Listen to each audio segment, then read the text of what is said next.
Ma'am, you clearly don't belong in this section. Security will escort you to the main terminal where people like you should be waiting. The words cut through the marble-floored VIP lounge like a blade, sharp and certain. Victoria Langford stood behind the premium check-in counter, her platinum blonde bob, perfectly styled burgundy blazer fitted to perfection. She looked every inch the regional operations manager. She was polished, authoritative, and completely convinced of her own judgment. Before we dive into this story, I want to know where you're watching from. Drop your city in the comments below, and if you believe everyone deserves to be treated with dignity, hit that subscribe button and share this video. The woman standing across from Victoria didn't flinch. Jasmine Brooks, 42, held her boarding pass and ID in steady hands. Dark jeans, cream cashmere sweater, simple black flats, nothing about her screamed wealth or status. That was intentional. "I have a valid ticket," Jasmine said calmly, sliding her documents across the polished counter. "First class, departing at 7:30. Victoria picked up the boarding pass with 2 fingers like it might contaminate her manicured nails. Her eyes narrowed as she examined it, then looked Jasmine up and down with unconcealed disdain. "This is a premium facility," Victoria said, her voice carrying across the spacious lounge. "We serve a very exclusive clientele. I'm sure there's been some mistake." Other passengers in the VIP waiting area began to notice. A few looked up from their phones and laptops. Some shifted uncomfortably in their leather chairs. The morning sun streamed through floor-to-ceiling windows, casting long shadows across the scene that was about to unfold. Jasmine's expression remained neutral. "There's no mistake. I'm exactly where I'm supposed to be." Victoria's smile was cold, practiced. "I don't think you understand. This is Premier Sky Terminal. Our services start at $15,000 per flight. Perhaps you'd be more comfortable in the main terminal with the regular passengers." The pause before regular passengers hung in the air like poison. A Hispanic man in a security uniform approached from across the lounge. Miguel Rodriguez, 45, had been watching the interaction with growing concern. His radio crackled softly at his hip. "Is there a problem here?" Miguel asked, though his tone suggested he already knew which side he was expected to take. Victoria turned to him with relief. "Yes, we have an unauthorized person trying to access premium services. Could you please escort her to the appropriate area?" Jasmine stood perfectly still. She didn't argue, didn't raise her voice, didn't show any sign of anger. But something in her dark eyes shifted a quiet steel that Victoria completely missed. "I'll be staying right here," Jasmine said simply. "This is exactly where I belong." What Victoria didn't know was that she had just insulted the woman who owned the very ground she was standing on. In exactly 17 minutes, her entire world would crumble, and she would have no one to blame but herself. Premier Sky Terminal gleamed like a jewel in the early morning light. Located adjacent to Seattle's main airport, the private aviation facility catered to the ultra-wealthy CEOs, celebrities, politicians, and old money families who valued privacy above all else. The main lobby featured Italian marble floors, original artwork, and a reception area that looked more like a luxury hotel than an airport terminal. Jasmine Brooks had built this place from the ground up. After selling her tech startup for $200 million at age 38, she'd invested heavily in aviation. Premier Sky was her crown jewel, a facility that promised discretion, luxury, and above all, respect for every passenger who walked through its doors. This morning, she wore no jewelry except simple stud earrings, no designer logos, no obvious signs of wealth. She wanted to see how her staff treated passengers who didn't fit their mental image of success. The anonymous complaints she'd been receiving suggested some employees had forgotten the core values she'd built this company on. Victoria Langford commanded the VIP check-in area like a general surveying her troops. At 38, she'd climbed the corporate ladder through a combination of competence, connections, and an unwavering belief that appearance mattered more than substance. Her burgundy blazer was tailored perfectly, her pencil skirt professional yet flattering. Every detail of her appearance had been calculated to project authority. She'd started at Premier Sky 3 years ago, quickly establishing herself as someone who maintained standards. To Victoria, that meant ensuring the right kind of passengers accessed premium services. She'd never been explicitly told to discriminate, but she'd learned to read between the lines to make judgments based on clothing, speech patterns, and skin color. Miguel Rodriguez watched from his position near the security checkpoint. 22 years in airport security had taught him to read situations quickly. Something about this confrontation felt different, more charged than the usual disputes over seating or baggage. The black woman at the counter carried herself with quiet confidence, while Victoria seemed unusually aggressive even for her. At a nearby gate, Rachel Turner, 29, processed boarding passes with practiced efficiency. As a junior gate agent, she'd witnessed Victoria's behavior countless times, but had never felt empowered to speak up. Today felt different, somehow more public, more dangerous. James Mitchell sat in the pilot's lounge reviewing flight plans for his route to New York. At 52, the senior captain had seen every kind of passenger drama imaginable, but something about the raised voices near check-in made him look up from his charts. Sofia Herrera, 24, lounged in a corner booth, phone in hand. The social media influencer had 50,000 followers who hung on her every word about travel lifestyle and social justice. She'd been documenting her luxury travel experience when the confrontation caught her attention. Her finger hovered over the record button. David Park, 35, a business consultant returning from client meetings in Seattle, sat with his laptop bag at his feet. He'd paid for premium services to avoid exactly this kind of drama. But as voices rose near the check-in counter, he couldn't help but listen. Elena Martinez, 48, emerged from the operations office carrying passenger manifests. As terminal operations assistant, she knew every detail about Premier Sky's ownership structure. Her eyes widened as she recognized the woman at Victoria's counter. The same woman whose photograph hung in the executive boardroom, the woman who signed all their paychecks. The VIP lounge buzzed with an undercurrent of tension. Conversations became quieter as passengers sensed drama unfolding. Some pulled out phones, others pretended not to notice. A few shifted closer to witness what was happening. Victoria remained oblivious to the storm she was creating. In her mind, she was simply maintaining standards, protecting the exclusive atmosphere that made Premier Sky special. She'd handled situations like this before, people who didn't belong trying to access services above their station. Jasmine stood at the center of it all, calm as the eye of a hurricane. She'd spent 4 years building this terminal training staff, establishing policies based on respect and dignity for every passenger. Now she was seeing how those values held up when tested by unconscious bias and institutional arrogance. The morning sun climbed higher, casting sharper shadows across the marble floor. Security cameras captured every angle. The scene was set for a confrontation that would change everything, not just for the people involved, but for an entire industry that had grown too comfortable with quiet discrimination. "Let me see your credit card," Victoria demanded, her voice carrying across the lounge like a whip crack. "And I'll need additional identification." This boarding pass could have been printed by anyone. Jasmine reached into her simple black purse and produced a card.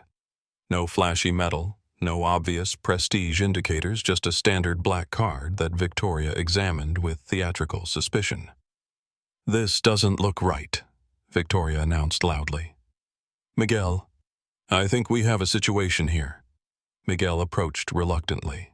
His instincts told him something was off about Victoria's certainty, but years of hierarchical conditioning made him defer to management. "What seems to be the problem?" he asked. "This woman is attempting to board a $15,000 flight with questionable documentation," Victoria said, making sure her voice carried to the other passengers. "I suspect fraud." Rachel Turner looked up sharply from her gate counter. She'd processed Jasmine's reservation herself 3 days ago. Payment had gone through without issue. Passenger information had matched perfectly. The accusation of fraud made her stomach clench. "Ma'am, I processed your reservation," Rachel said quietly, stepping closer. Everything was in order. Victoria's head snapped toward Rachel like a striking snake. "I didn't ask for your opinion, Turner. Return to your post." Rachel flinched and stepped back, but her eyes remained on Jasmine with sympathy and growing concern. James Mitchell folded his flight charts and stood up. As a senior pilot, he'd seen enough passenger disputes to know when situations were escalating unnecessarily. This felt personal, charged with something beyond normal procedure. "Is there something I can help with?" James offered his captain's uniform, lending immediate authority to his presence. Victoria's smile became even colder. "Captain Mitchell, we're simply following security protocols. Nothing that concerns flight operations." But James didn't move. He'd noticed other passengers watching, some with phones out. Whatever was happening here was becoming very public very quickly. Sofia Herrera had her phone positioned discreetly live streaming to her 50,000 followers. Her commentary was whispered but passionate. "You guys, I'm watching something really disturbing happen right now. A black woman is being harassed for trying to board her flight and management is treating her like a criminal." Comments flooded her stream. "This is disgusting. Call the police. Get their names. Make this viral." David Park closed his laptop and stood up. As someone who'd faced subtle discrimination in business settings, he recognized the microaggressions playing out in real time. "Excuse me," David said firmly, "but this woman has shown proper documentation. What exactly is the problem?" Victoria turned toward him with barely concealed irritation. "Sir, this doesn't concern you. Please return to your seat."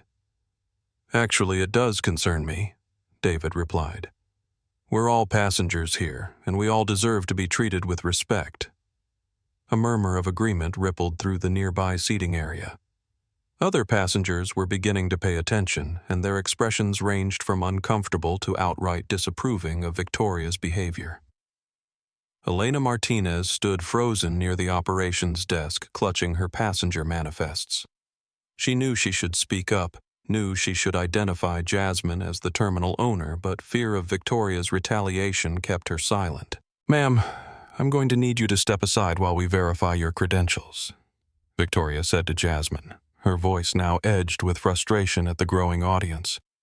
"I've provided valid identification and a confirmed boarding pass," Jasmine replied calmly. "What additional verification do you require?" "Don't take that tone with me," Victoria snapped. "I'm trying to protect the integrity of this facility. People can't just walk in here and expect premium services without proper... What? David interrupted, his voice rising. "She's shown her ID and boarding pass. What more do you want?" "Sir, I'm going to ask you to step back," Miguel said reluctantly, torn between his duty and his growing discomfort with the situation. Sophia's live stream was exploding with viewers. Her follower count was climbing rapidly as people shared the stream across social media platforms. The hashtag Premier Sky Scandal was already trending in Seattle.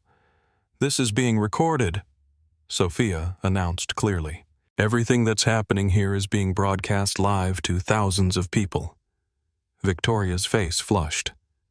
"Put that phone away immediately. Recording is not permitted in this facility."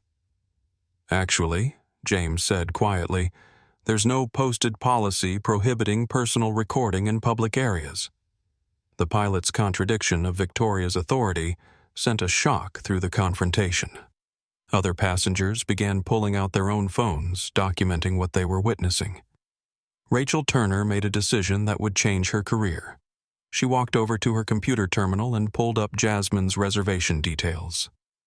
"Ms. Brooks' reservation is confirmed and paid in full," Rachel announced loudly enough for everyone to hear. "There are no flags, no issues, no problems with her documentation." Victoria's eyes blazed with fury. "Turner, you're out of line. Return to your station immediately or you'll be written up." But Rachel stood her ground. "I processed this reservation myself. The payment cleared the passenger information matches perfectly. There is no legitimate reason to deny her boarding."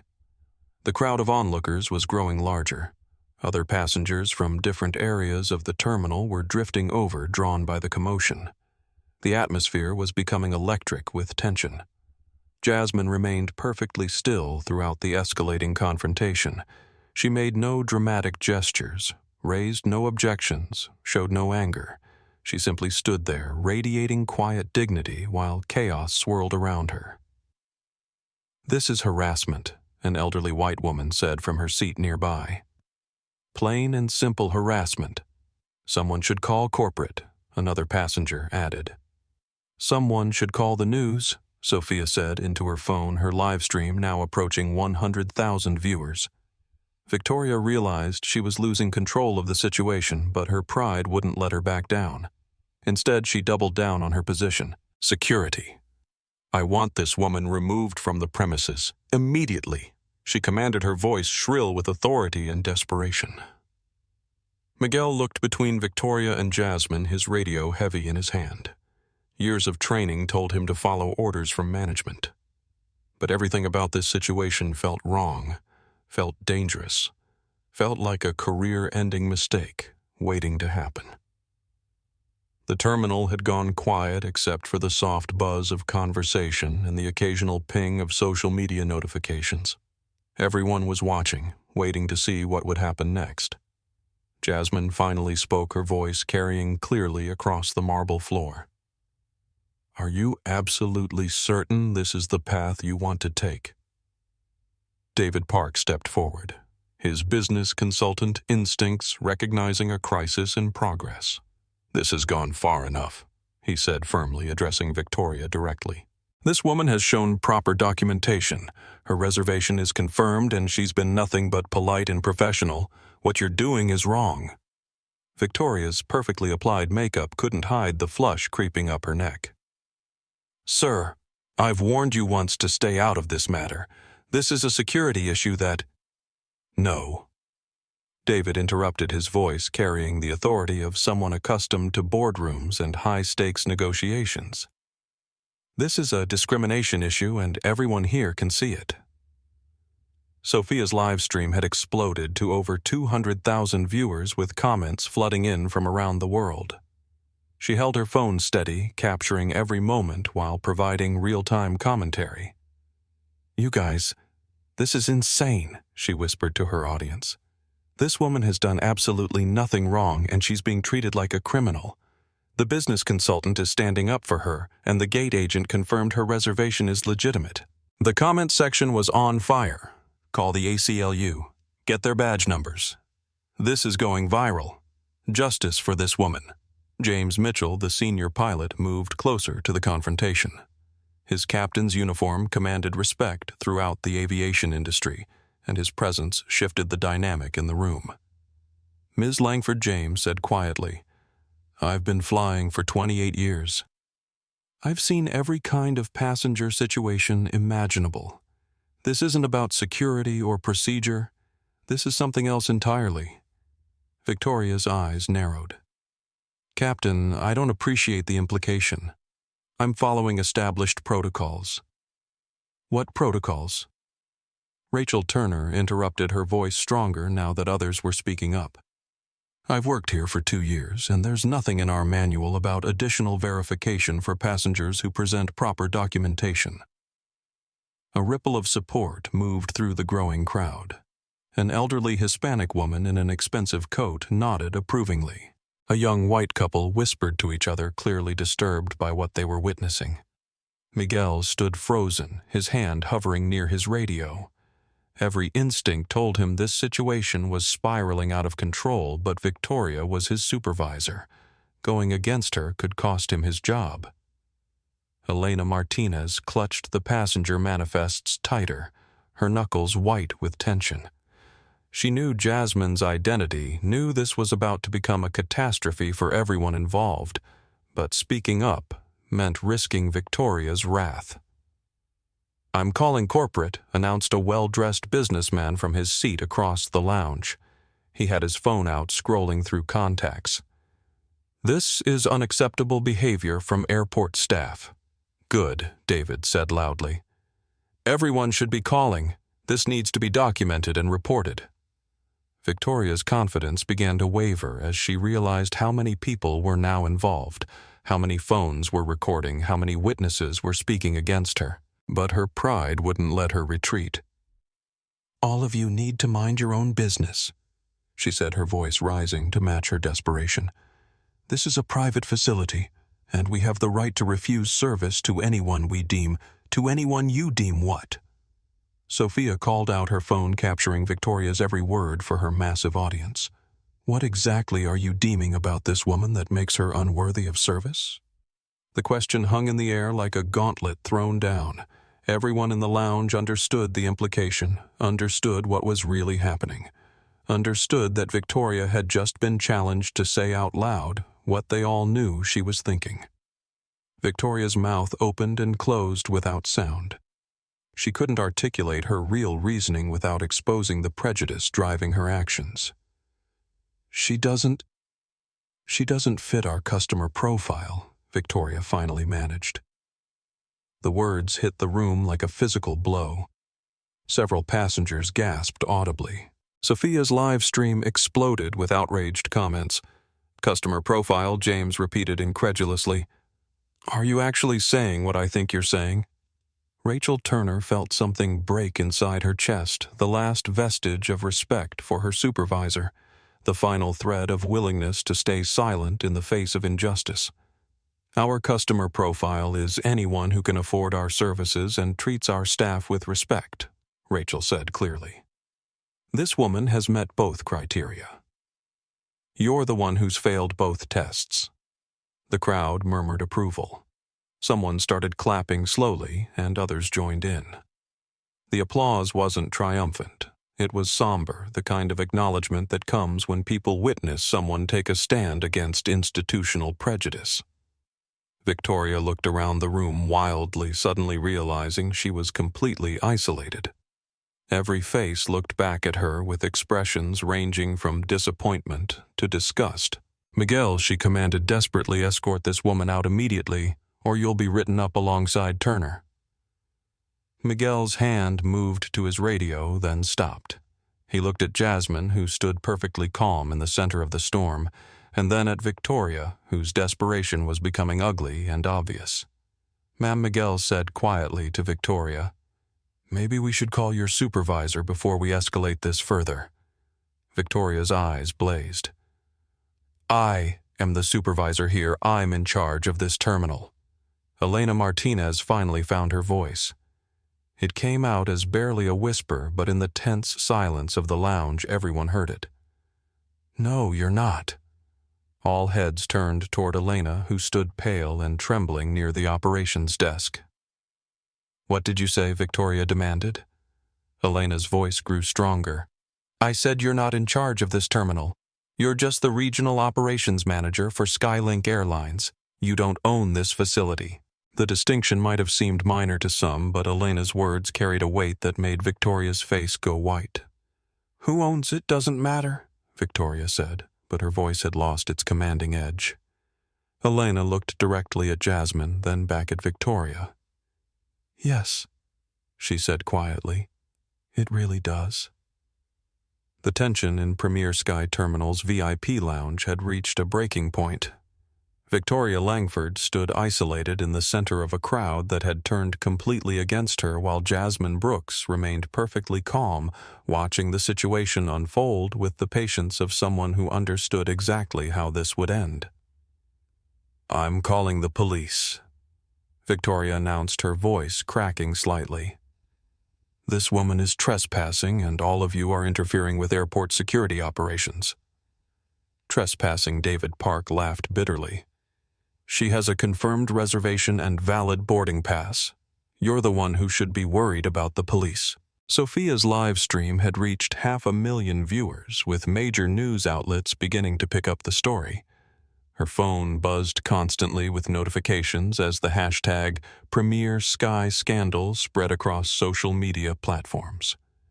"This is absolutely unreal," Sophia said to her audience, her voice tight with emotion. "A woman is being threatened with arrest for the crime of trying to board the flight she paid for. This is happening in 2024, people. This is happening right now. Miguel Rodriguez stood paralyzed between his duty to management and his growing certainty that Victoria was leading them all toward disaster. His radio crackled with routine security updates, but the normal airport business felt surreal against the backdrop of the crisis unfolding in front of him. "Call the police," James Mitchell said firmly. "Please. Call them right now." Victoria looked startled by the pilot's support for her threat. In fact, James continued, "Let's call everyone. Airport Authority, Skylink Corporate, the FAA, local news. Let's get all the official oversight in here and let them sort this out." Rachel Turner was already dialing. "I'm calling the Airport Authority first," she announced loudly. "They need to know what's happening in their facility." "Turner, you're fired," Victoria screamed, her composure finally cracking completely. "You're fired, effective immediately." "You can't fire me," Rachel replied calmly, still holding her phone. "I don't work for you. I work for Premier Sky Terminal Services, and last I checked you work for Skylink Airlines. Different companies, different authority structures." Victoria's face went pale as she realized the implications of Rachel's words. In her fury and desperation, she'd forgotten the complex corporate structure that governed operations at Premier Sky. Elena Martinez stepped forward, her hands shaking, but her voice steady. "Ms. Langford, I really think you should stop this before it goes any further." "You don't understand. I understand perfectly," Victoria shrieked. "I understand that none of you respect authority anymore.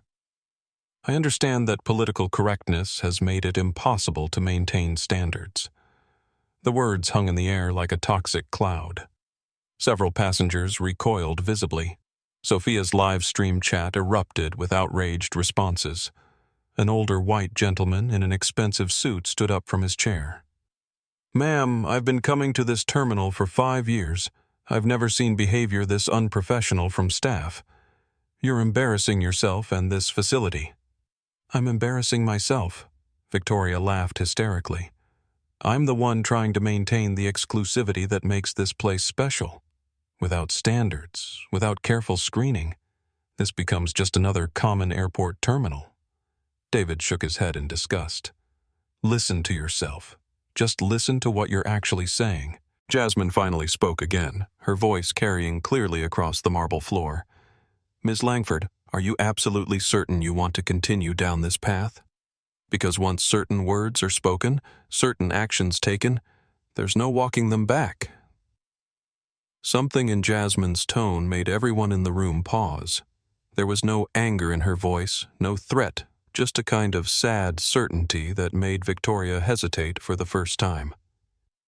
"Are you threatening me?" Victoria asked, but the fight was going out of her voice. "I'm offering you one last opportunity to reconsider," Jasmine replied. "To step back. Think about what you're doing and perhaps handle this situation differently." Elena Martinez couldn't stay silent any longer. "Ms. Langford, please. Just look at the passenger manifest. Look at who you're talking to." Victoria snatched the papers from Elena's hands, scanning them quickly. Her eyes found Jasmine's name, but she saw only what she expected to see, another passenger entry that looked perfectly normal. "I see nothing here that changes anything," Victoria said, but her voice lacked conviction. "Look at the owner information section," Elena whispered urgently. "Look at the corporate structure documents attached to the manifest." But Victoria was too far gone, too committed to her course, too blinded by pride and prejudice to hear the warning in Elena's voice. "I don't care who she knows, who she's connected to, or what she thinks she can do," Victoria said loudly. "Miguel, I'm giving you a direct order. Remove this woman from the premises immediately, or face disciplinary action." Miguel's hand moved reluctantly toward his radio. The room held its collective breath. Sophia's live stream had passed 700,000 viewers. News vans were pulling up outside the terminal. Airport authority vehicles were approaching the main entrance. Rachel finished her phone call to airport security. "They're on their way," she announced. Real security with real authority who actually understand the law. Victoria's phone began ringing insistently. The caller ID showed her regional director's number, but she rejected the call too deep in crisis mode to think clearly. "This is your last warning," Victoria said to Jasmine, her voice now a desperate rasp. "Leave voluntarily or be removed by force."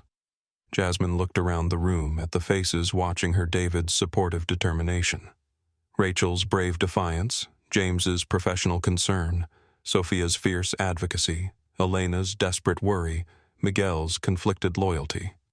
Then she looked back at Victoria, and for the first time, she smiled.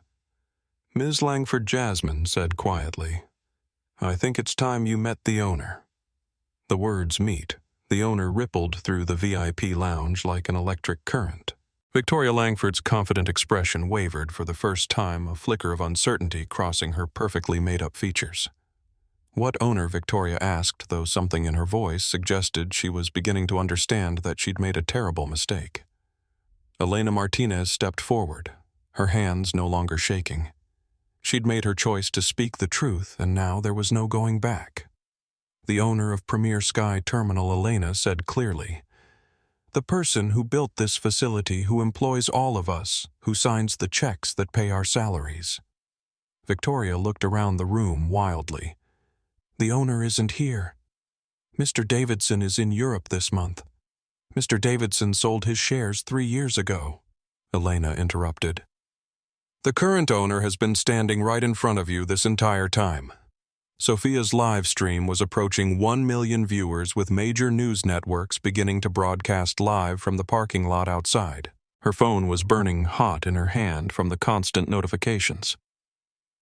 "You guys," she whispered to her audience, "I think we're about to witness the most epic comeuppance in internet history.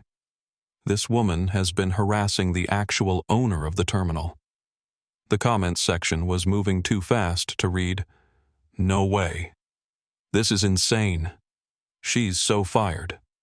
Justice incoming." David Park understood before most others in the room. His business experience had taught him to recognize the subtle signs of real power, and he'd been watching Jasmine's calm confidence with growing realization. "You own this place," he said to Jasmine. Not a question, but a statement of dawning understanding. Jasmine nodded slowly. "Premier Sky Terminal. Every square foot, every marble tile, every leather chair you're sitting on. I designed this facility, oversaw its construction, and established every policy that governs how passengers should be treated here." Victoria's face went completely white. The blood drained from her cheeks so quickly that her burgundy lipstick looked garish against her pale skin. That's impossible," Victoria stammered. "The owner is... You can't be...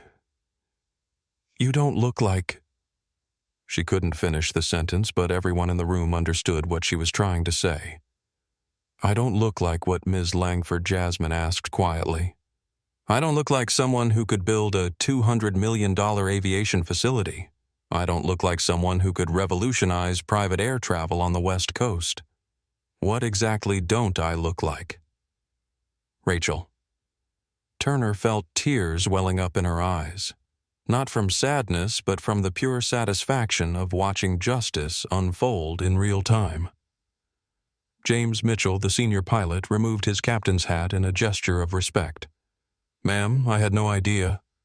I'm sorry you had to experience this in your own facility." "You have nothing to apologize for," Captain Jasmine replied.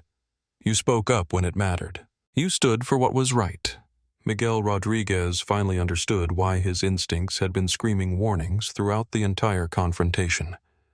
He slowly unclipped his radio and set it on the nearest chair. "Ma'am," he said to Jasmine, "I'm sorry. I should have recognized that this situation was wrong from the beginning. I let hierarchy override my judgment." Victoria was backing away slowly, her designer heels clicking on the marble floor. The reality of her situation was sinking in, and panic was beginning to replace arrogance. "I didn't know," she whispered. "How could I know? You were dressed so what? David demanded. So casually, so normally, so like a human being instead of a costume display. Elena stepped closer to Victoria, her voice gentle but firm. I tried to warn you. Multiple times. You wouldn't listen. Sophia's live stream had become a phenomenon. News outlets around the world were picking up the story. Premier Sky Scandal was trending globally. Her phone showed messages from CNN, NBC, BBC, and dozens of other media organizations requesting interviews. This is bigger than just one incident, Sophia said to her audience. This is about every person who's ever been judged by their appearance, every professional who's been underestimated, every human being who's been treated as less than because of unconscious bias. Jasmine pulled out her phone and made a quick call. Carla, it's Jasmine. I'm at Premier Sky and we have a situation that needs immediate corporate attention. Can you conference in the Skylink Airlines executive team? We need to discuss Ms. Victoria Langford's employment status and behavior toward passengers. Victoria's phone began ringing again. Her supervisor's supervisor, corporate executives who'd been monitoring social media and were already in crisis management mode. Answer it, Jasmine said calmly. I think they want to talk to you. The VIP lounge had filled with passengers, airport security, and airport authority personnel who'd responded to the multiple calls. News crews were setting up outside the terminal's glass doors. The quiet, exclusive atmosphere Victoria had been so desperate to protect had been shattered completely. But strangest of all was the sense of anticipation in the room. Everyone understood they were witnessing something significant, something that would be talked about and shared and remembered. Jasmine stood in the center of it all, still perfectly calm, still gracious and dignified despite everything she'd endured. She looked around the room at the faces watching her, some supportive, some curious, some ashamed of their earlier silence. Ladies and gentlemen, she said clearly, thank you for your patience. I know this situation has been disruptive to your travel plans. We'll have everything resolved very shortly. Victoria's phone kept ringing. Her hands shook as she finally answered. The conversation that followed would change everything. Victoria Langford's phone conversation with her supervisor lasted exactly 90 seconds. The color drained from her face as she listened, her free hand gripping the check-in counter for support. Yes, I understand, she said weakly into the phone. No, I didn't realize. Yes, sir. I'll handle it immediately. She ended the call and stared at the device like it had bitten her. Around the VIP lounge, dozens of passengers, staff members, and newly arrived airport security personnel watched her in complete silence. Sophia's live stream had passed 1.2 million viewers, making it one of the most watched real-time incidents in social media history. Her commentary had become breathless with excitement. You guys, her supervisor just told her who she's been harassing? Sophia whispered to her audience. Look at her face. This woman just realized she's been insulting her own ultimate boss. But instead of apologizing, instead of backing down gracefully, Victoria Langford did something that shocked everyone in the room. She doubled down. I don't care who you are, Victoria said, her voice rising to a shrill pitch. I don't care who you know or what you own.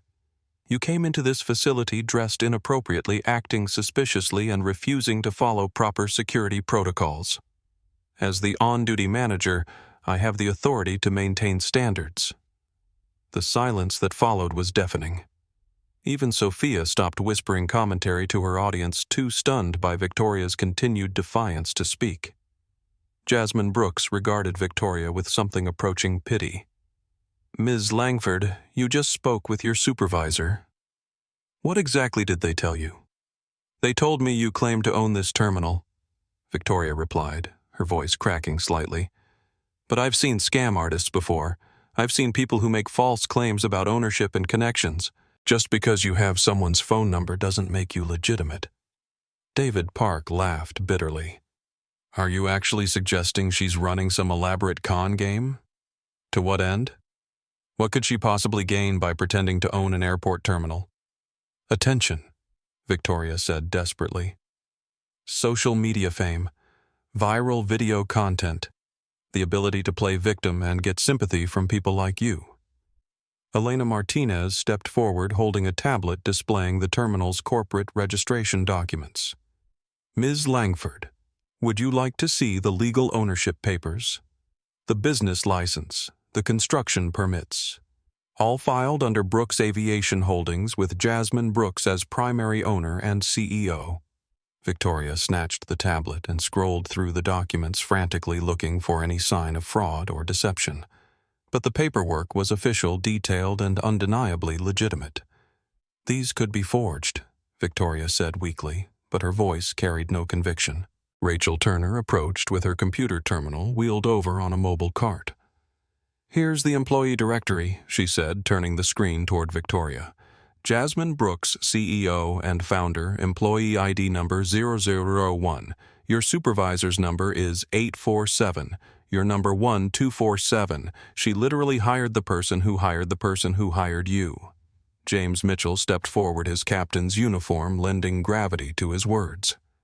Ma'am, I've been flying for nearly 3 decades. I've seen pride destroy careers, families, and lives. You have one chance left to do the right thing. Victoria looked around the room, desperately seeking any face that showed support or sympathy. She found none.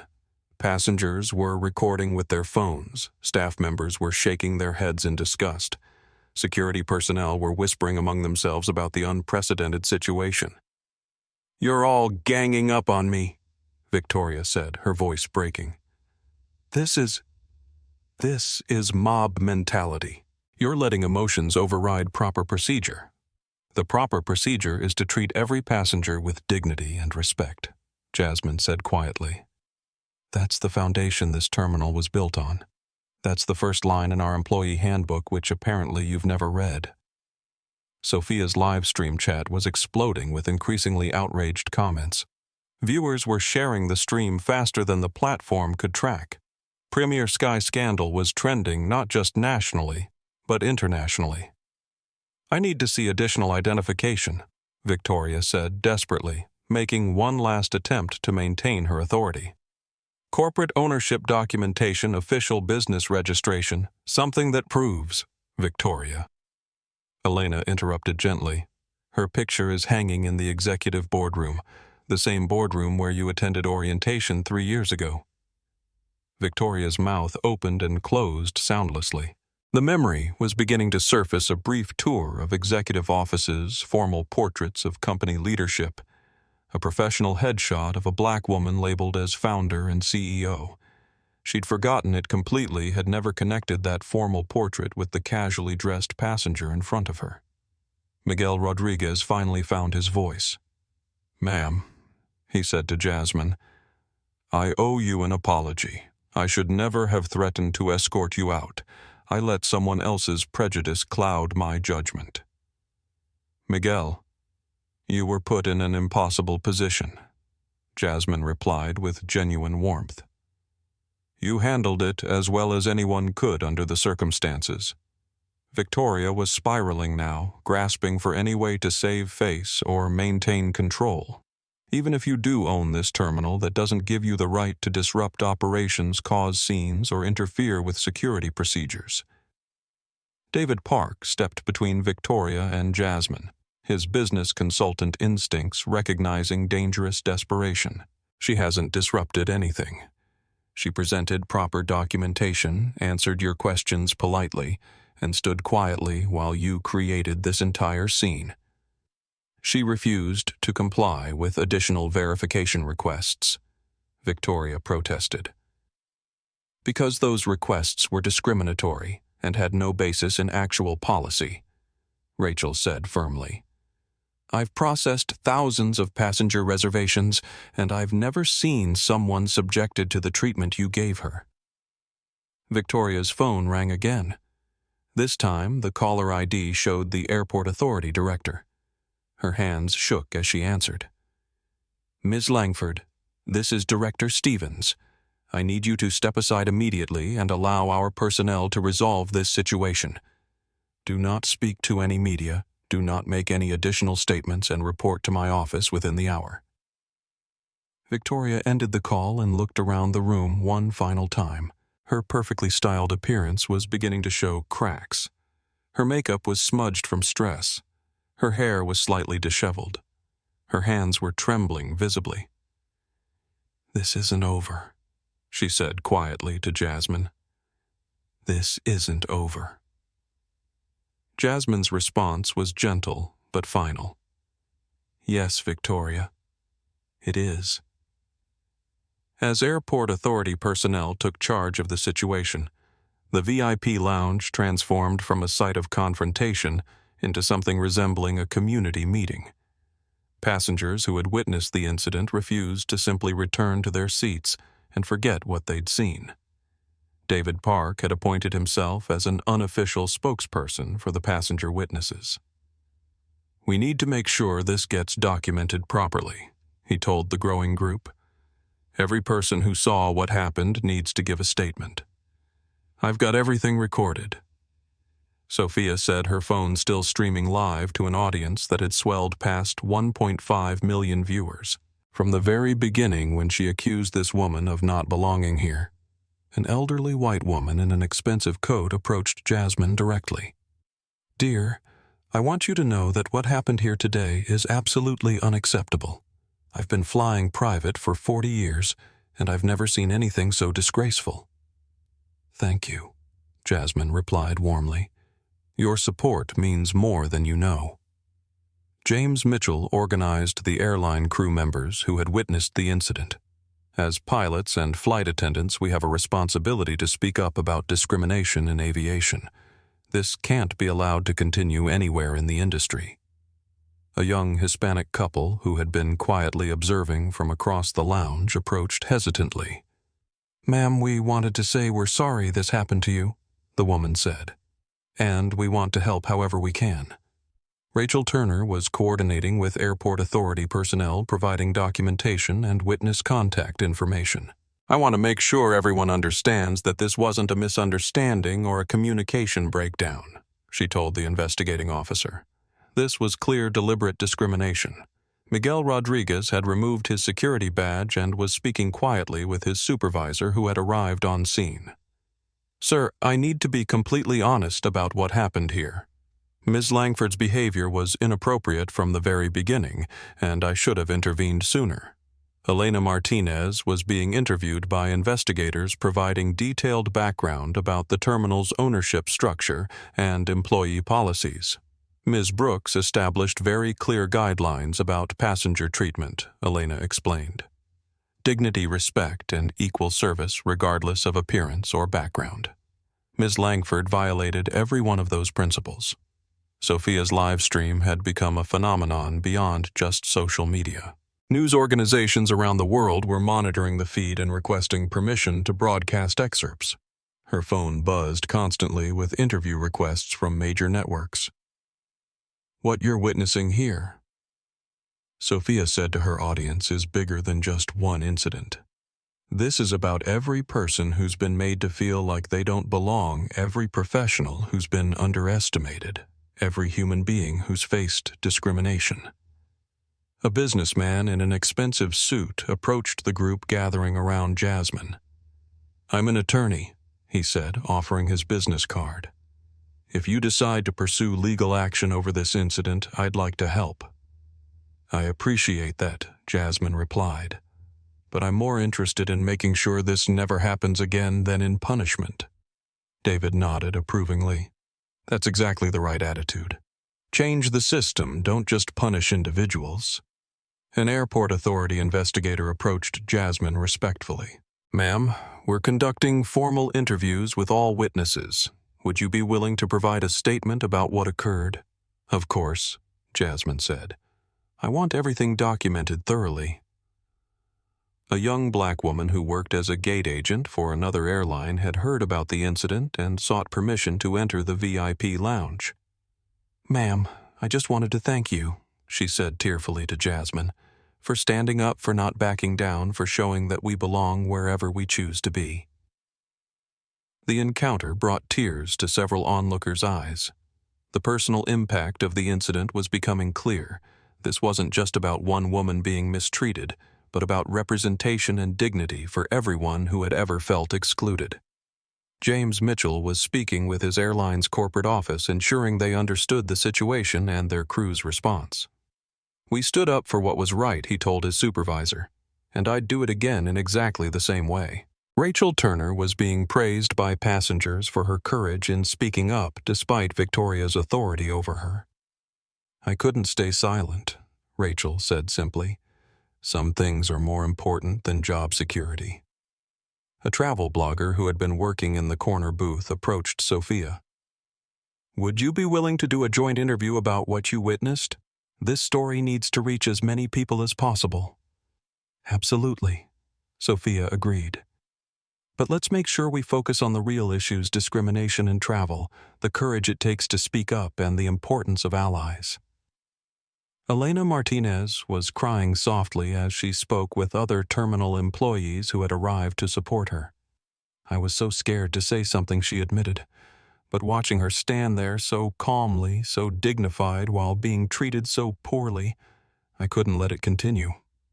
David Park was organizing contact information from passenger witnesses.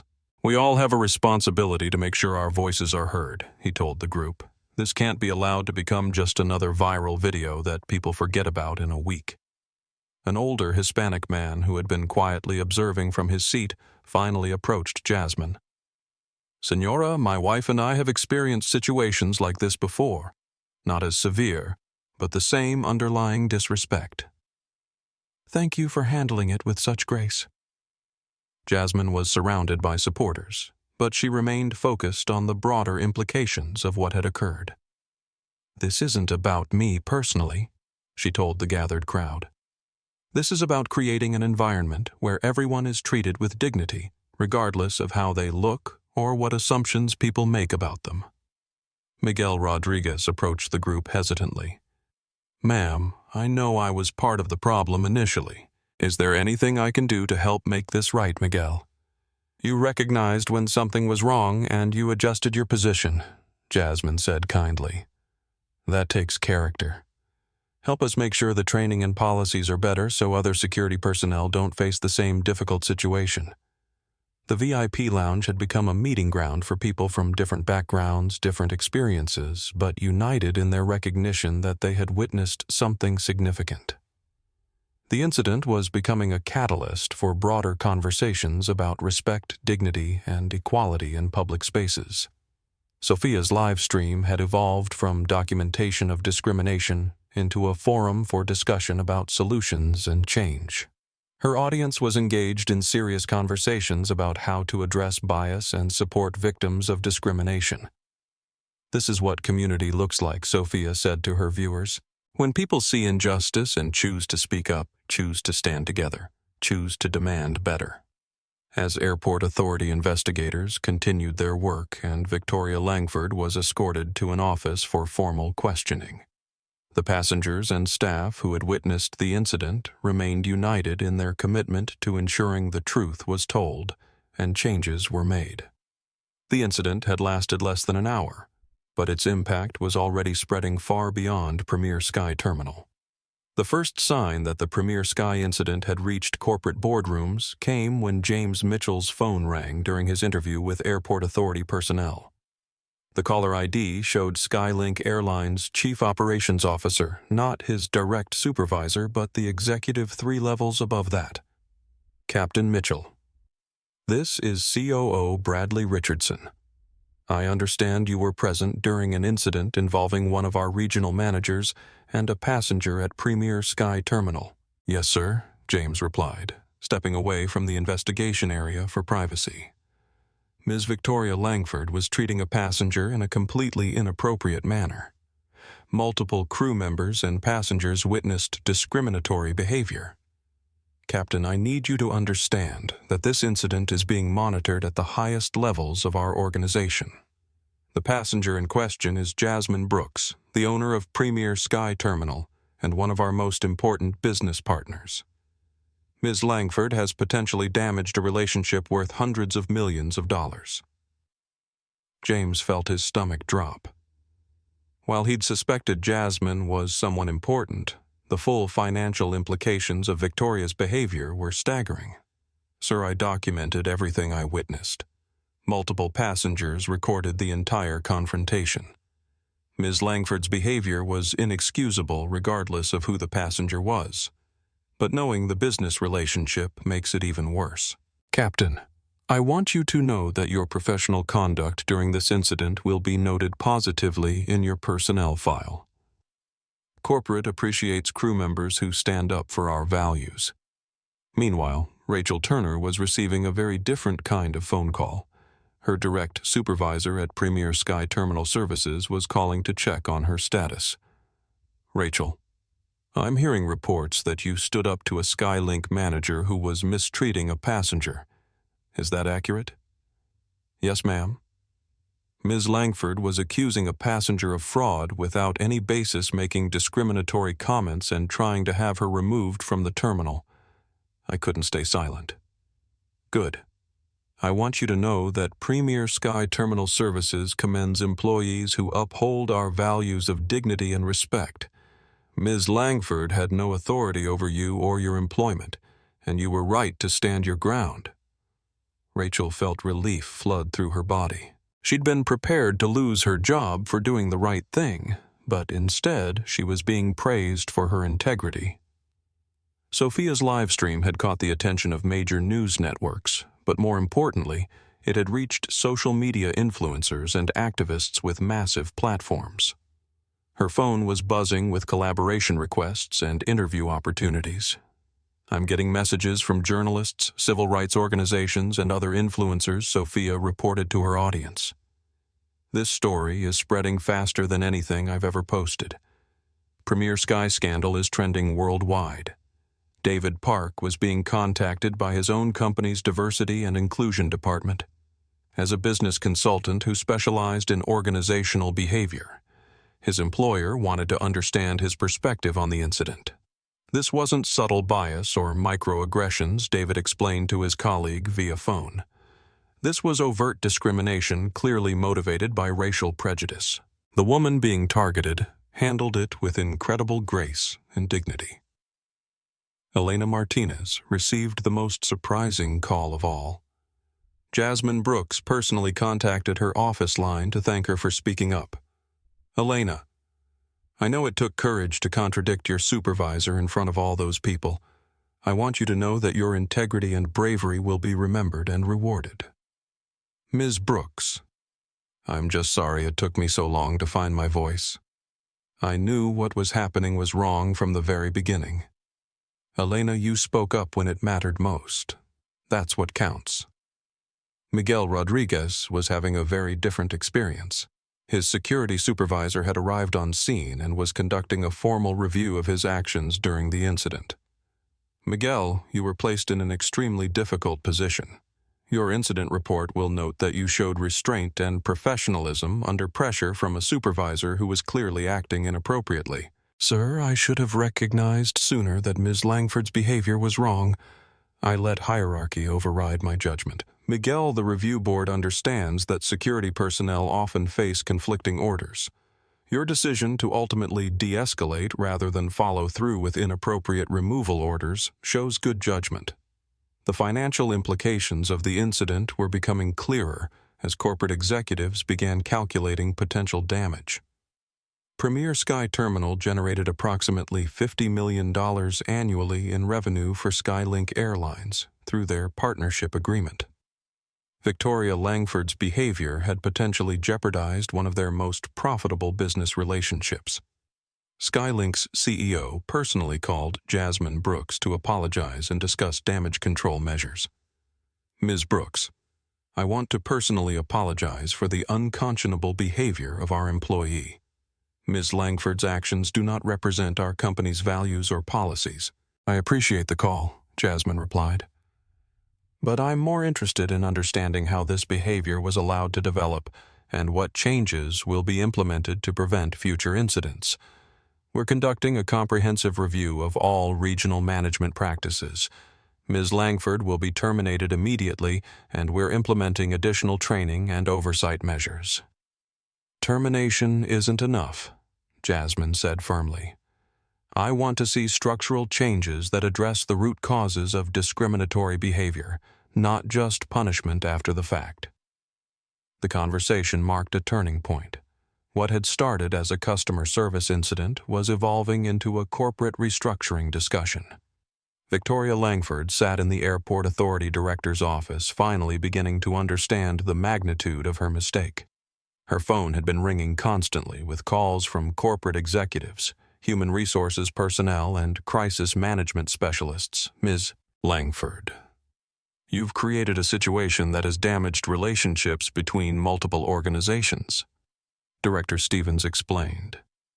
Your behavior toward Ms. Brooks was not only personally inappropriate but professionally catastrophic.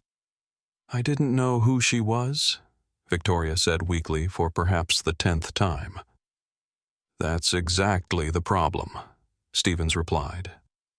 You made assumptions about a passenger based on their appearance, treated them with disrespect and suspicion, and escalated the situation despite multiple warnings from your own staff. Victoria's phone buzzed with a text message from Skylink's Human Resources Director report to corporate headquarters immediately. Bring personal belongings from your office. Security will escort you from the building. The professional consequences were swift and decisive. Within 2 hours of the incident, Victoria Langford's access badges were deactivated. Her corporate accounts were suspended, and her employment with Skylink Airlines was terminated. But the incident's impact extended far beyond one person's career. Corporate executives across the aviation industry were reviewing policies, conducting emergency training sessions, and reassessing their customer service protocols. The viral nature of Sophia's live stream had made Premier Sky Terminal synonymous with both discrimination and the consequences of unchecked bias. Airlines that operated out of the terminal were scrambling to distance themselves from Victoria's behavior while demonstrating their commitment to equality. James Mitchell received a follow-up call from his airline's chief pilot, informing him that the company was implementing new crew training on recognizing and responding to discrimination incidents. Captain, your actions during this incident exemplify the professional standards we expect from our crew members. We're using your response as a training example for other personnel. Rachel Turner learned that Premier Sky Terminal Services was promoting her to a supervisory role with specific responsibilities for training new employees on customer service excellence and bias prevention. The professional consequences rippled through multiple organizations, changing policies, procedures, and personnel practices in ways that would last for years to come. Victoria Langford sat in the airport authority director's office, staring at her termination letter in disbelief. 3 years of climbing the corporate ladder, 3 years of building what she thought was a successful career destroyed in less than 2 hours. This can't be legal, she said desperately to Director Stevens. They can't fire me for following security protocols. Ms. Langford, you weren't following security protocols, Stevens replied patiently. You were engaging in discriminatory behavior that violated federal anti-discrimination laws, your company's policies, and basic human decency. Victoria's perfectly applied makeup was streaking down her cheeks as the reality of her situation sank in. Her phone buzzed constantly with calls from corporate executives, human resources personnel, and now, most frighteningly, employment attorneys. I want to file a complaint, Victoria said, grasping for any way to regain control. That woman Jasmine Brooks, she set me up. This was a test, a trap designed to make me look bad. Stevens looked at her with something approaching pity. Ms. Langford, even if Ms. Brooks deliberately dressed casually to observe how passengers are treated, which she has every right to do as the terminal owner, your response was still completely inappropriate. In the VIP lounge, Jasmine was conducting an impromptu press conference with the journalists who had arrived on scene. Sophia continued live streaming her audience, now approaching 2 million viewers worldwide. I want to be very clear about something Jasmine said to the assembled reporters. This incident wasn't about me personally. This was about a pattern of discriminatory behavior that affects countless passengers who don't have the resources or platform to fight back. A reporter from CNN raised her hand. Ms. Brooks, what do you want to see happen as a result of this incident? Comprehensive changes in how airlines train employees, how terminals implement anti-discrimination policies, and how the industry addresses unconscious bias, Jasmine replied. Individual punishment isn't enough. We need structural reform. Back in the director's office, Victoria was spiraling deeper into desperation and denial. You don't understand, she told Stevens frantically. I was trying to protect the terminal's reputation. We have standards to maintain. If we let just anyone access premium services... Ms. Langford, please stop talking, Stevens interrupted. Everything you say is making your situation worse. Victoria pulled out her phone and began scrolling through social media, watching in horror as videos of her confrontation with Jasmine spread across every platform. The hashtag Premier Sky Scandal was trending globally with millions of people sharing the footage and expressing outrage at her behavior. This is ruining my life, she whispered, watching strangers around the world condemn her actions. My career is over. My reputation is destroyed. Her phone rang with yet another call from Skylink Corporate, this time from the legal department. Ms. Langford, this is attorney Patricia Williams from Skylink Legal. I need to inform you that the company is conducting a full investigation into this incident. You are not to speak to any media outlets, social media platforms, or other external parties about this matter. What about my severance package? Victoria asked desperately. What about my benefits? I have a mortgage, car payments, Ms. Langford, you were terminated for cause due to discriminatory conduct. There will be no severance package and your benefits end immediately. The call ended, leaving Victoria staring at her phone in shock. In less than 3 hours, she had lost her job, her income, her benefits, and her professional reputation. Meanwhile, Elena Martinez was being interviewed by investigators about the warnings she had tried to give Victoria during the incident. I told her multiple times to stop to look at the passenger manifest, to understand who she was talking to, Elena explained. But she was so convinced she was right, so certain that her assumptions were correct, that she wouldn't listen. Miguel Rodriguez was providing his own statement to investigators describing the pressure he had felt to follow Victoria's inappropriate orders. She was my supervisor, and I'm trained to follow management directives, Miguel explained. But something about the situation felt wrong from the beginning. The passenger was calm, professional, and clearly not a security threat. Sophia's live stream had evolved into a broader discussion about discrimination in travel and service industries. Her audience was sharing their own experiences of being profiled, misjudged, or mistreated based on their appearance. What we witness today happens all the time, Sophia told her viewers.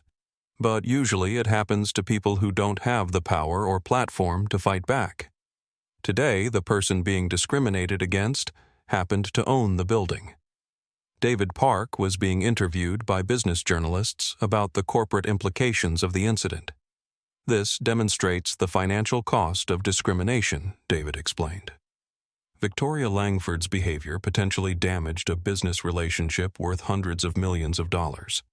Companies need to understand that bias isn't just morally wrong, it's economically destructive. Rachel Turner was receiving praise from passengers and colleagues for her courage in speaking up, despite potential consequences. I knew I might lose my job for contradicting Victoria, Rachel told investigators. But I couldn't watch someone be treated so unfairly and stay silent. Some things are more important than career security. James Mitchell was coordinating with other airline crew members who had witnessed the incident, ensuring their testimonies would be available for any formal proceedings. As aviation professionals, we have a responsibility to speak up about discrimination in our industry, James told his fellow crew members. What happened today can never be allowed to happen again. Back in Stephen's office, Victoria was making increasingly desperate arguments for why her behavior had been justified. She looked suspicious, Victoria insisted. Casual clothes, no obvious signs of wealth asking for premium services. Any security professional would have questioned her credentials. "Ms. Langford, you're describing racial profiling," Stevens said bluntly. "That's illegal, immoral, and exactly the kind of thinking that led to this disaster." Victoria's phone buzzed with a notification from LinkedIn. Dozens of her professional connections were removing her from their networks after seeing the viral videos. Her carefully constructed professional image was crumbling in real time. "This isn't fair," she whispered, scrolling through the comments and condemnations. "I made one mistake. One bad day doesn't define a person's entire character." Stevens leaned forward in his chair. "Ms. Langford, this wasn't one mistake or one bad day. This was a pattern of discriminatory thinking that manifested in inappropriate behavior toward a passenger. The fact that you still don't understand what you did wrong is part of the problem." Victoria stood up abruptly, her chair sliding back across the tile floor. "I want to speak to Jasmine Brooks directly," she announced. "I want to apologize personally and explain that this was all a misunderstanding." Stevens shook his head firmly. "Ms. Langford, you are not to approach Ms. Brooks or attempt to contact her in any way. Any communication will go through legal channels." Victoria's perfectly styled appearance was disheveled now, her hair messy from running her hands through it, her makeup smeared from tears, her burgundy blazer wrinkled from stress. "My life is over," she said quietly, finally understanding the full scope of the consequences she faced. "No," Stevens replied. "Your life isn't over. But this chapter certainly is. The question now is what you choose to learn from this experience and how you choose to move forward." Victoria gathered her purse and walked toward the door, her designer heels clicking hollowly on the floor. As she reached for the handle, she turned back one last time. "If I had known who she was—" "That's exactly the problem," Stevens interrupted. "You should have treated her with respect, regardless of who she was." The door closed behind Victoria Langford, ending her career at Premier Sky Terminal and beginning the most difficult period of her professional life. The moment Elena Martinez announced that Victoria Langford was not in charge of Premier Sky Terminal, the atmosphere in the VIP lounge underwent a seismic shift. The crowd of passengers, staff, and officials turned their collective attention to Jasmine Brooks, who stood calmly at the center of the storm she had never wanted to create. Sophia's livestream had reached unprecedented viewership numbers, with major news networks now broadcasting live from the terminal parking lot. Her audience was witnessing what many considered the most significant viral moment of workplace discrimination ever captured on camera. "You guys," Sophia whispered to her viewers, her voice trembling with excitement, "I think we're about to find out exactly who this woman is. The terminal employee just said Victoria isn't actually in charge here." David Park stepped closer to Jasmine, his business consultant instincts telling him that something monumental was about to be revealed. "Ma'am," he said respectfully, "I think it's time everyone understood exactly who you are and why what happened here today is so significant." Jasmine looked around the room at the faces watching her, some supportive, some curious, some still confused about the dynamics at play. She could see Victoria Langford being escorted toward the administrative offices by airport authority personnel, could hear the click of camera shutters from the journalists who had arrived on scene. "Ladies and gentlemen," Jasmine began, her voice carrying clearly across the marble floor. "My name is Jasmine Brooks. I am the owner, founder, and CEO of Premier Sky Terminal." The silence that followed was absolute. Even Sophia stopped whispering commentary to her audience, too stunned by the revelation to speak. Rachel Turner was the first to find her voice. "You built this place," she said, not a question, but a statement of dawning understanding. Every square foot, Jasmine confirmed. "I designed this facility to be a place where every passenger would be treated with dignity and respect regardless of their background, appearance, or any assumptions people might make about them." James Mitchell removed his captain's hat in a gesture of profound respect. "Ma'am, I am so sorry you had to experience that treatment in your own facility. Captain, you have nothing to apologize for, Jasmine replied warmly. You stood up for what was right when it mattered most. That's exactly the kind of character I hope to see from the people who work in aviation. Miguel Rodriguez stepped forward, his security badge still clipped to his belt, but his authority now seeming insignificant in the face of Jasmine's revelation. Miss Brooks, I need to apologize, he said, his voice heavy with remorse. I should have recognized immediately that Ms. Langford's behavior was inappropriate. I should never have considered escorting you out. Miguel, you were placed in an impossible situation, Jasmine said with genuine understanding. You were receiving orders from someone you believed had authority over you. The fact that you questioned those orders, that you hesitated, shows good judgment. Elena Martinez approached Jasmine with tears in her eyes. Miss Brooks, I tried to warn her. I tried to make her understand who you were, but she wouldn't listen. Elena, you spoke up when it counted, Jasmine said, placing a gentle hand on the woman's shoulder. You found your courage and used your voice to defend what was right. That means everything. Sophia's live stream audience had exploded past 3 million viewers, making it one of the most watched real-time events in social media history. Comments were flooding in faster than could be read, with people around the world expressing amazement at the revelation. This is incredible, Sophia said to her audience, her voice filled with awe. The woman who was being discriminated against, who was being threatened with removal, who was being treated like she didn't belong, she literally owns the building. A young black woman who worked as a gate agent for another airline had sought permission to enter the VIP lounge. She approached Jasmine with tears streaming down her face.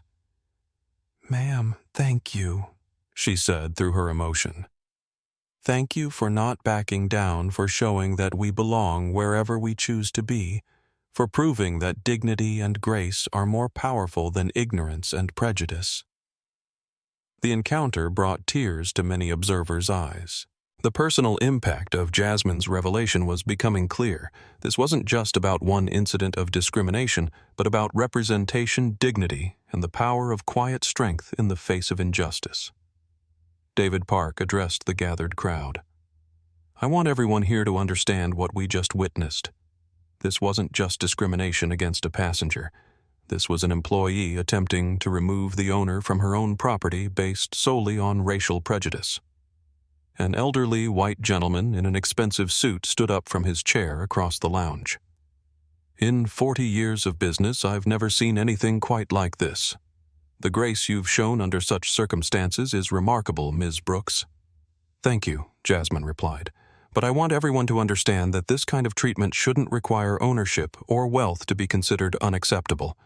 Every passenger deserves the respect I was denied today.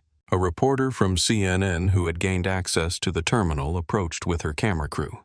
Ms. Brooks, can you tell us what was going through your mind during this confrontation?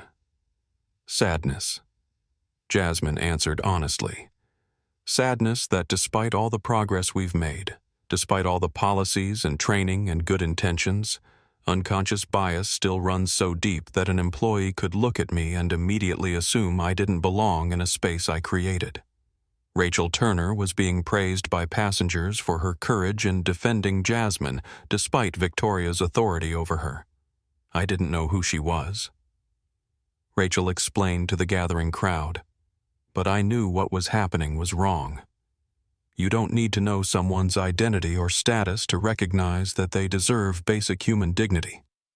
James Mitchell was coordinating with his airline's corporate office, ensuring they understood the full scope of what had occurred and their crew's professional response to the incident.